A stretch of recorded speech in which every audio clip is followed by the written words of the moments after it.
যুক্তরাষ্ট্রের ওয়াশিংটন ডিসিতে অনুষ্ঠিত হচ্ছে ন্যাশনাল প্রেয়ার ব্রেকফাস্ট। এই অনুষ্ঠানে অংশ নিচ্ছেন জাইমা রহমান। এরকম আরও ভিডিও দেখতে এখনই সাবস্ক্রাইব করুন। বাবা তারেক রহমানের পরিবর্তে সেখানে অংশ নিচ্ছেন তিনি। তার এই অংশগ্রহণকে ঘিরে রাজনৈতিক মহলে আলোচনা শুরু হয়েছে, যদিও বিএনপি থেকে এখনও এই বিষয়ে কোনো আনুষ্ঠানিক ঘোষণা দেওয়া হয়নি।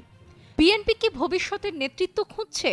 পরিস্থিতি থেকে জোরালো ইঙ্গিত পাওয়া যাচ্ছে ভবিষ্যতে বিএনপির ঝান্ডা উঠতে পারে দলের প্রধান বেগম খালেদা জিয়ার নাতনি এবং ভারপ্রাপ্ত চেয়ারম্যান তারেক রহমানের মেয়ে জাইমা রহমানের হাতে।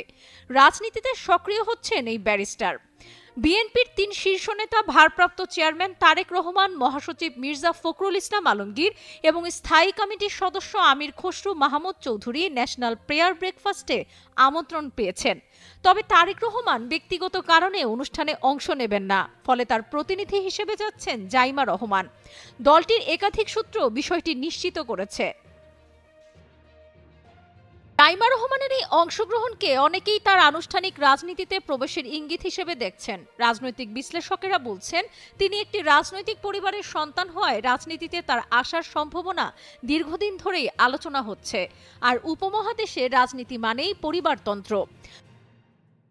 ভারতের সাবেক প্রধানমন্ত্রী ইন্দিরা গান্ধীর পুত্র রাজীব গান্ধী, স্ত্রী সোনিয়া গান্ধী, প্রিয়াঙ্কা গান্ধী, রাহুল গান্ধী, পাকিস্তানের ভুট্টো পরিবারের প্রয়াত বেনজির ভুট্টো, তার স্বামী, ছেলেমেয়েরা রাজনীতিতে সক্রিয়।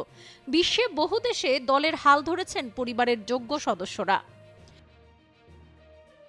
বিএনপি নেতৃবৃন্দের অনেকে মনে করেন দলের ঐক্যবদ্ধতায় জাইমা রহমান গুরুত্বপূর্ণ ভূমিকা রাখতে পারেন। বিএনপির একাধিক নেতা মনে করেন ন্যাশনাল প্রেয়ার ব্রেকফাস্টে অংশগ্রহণের মধ্য দিয়ে আন্তর্জাতিক অঙ্গনে বিএনপির প্রতিনিধিত্ব করবেন জাইমা, যা তার ভবিষ্যৎ রাজনৈতিক ভূমিকার দিকেও ইঙ্গিত দিতে পারে।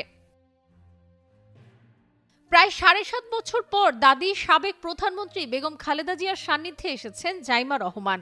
জানা গেছে, লন্ডনে তারেক রহমানের বাসভবনে বর্তমানে খালেদা জিয়া অবস্থান করছেন, যেখানে চাচি শর্মিলা রহমান সিথি ও 2 চাচাতো বোনের সঙ্গেও সময় কাটাচ্ছেন তিনি।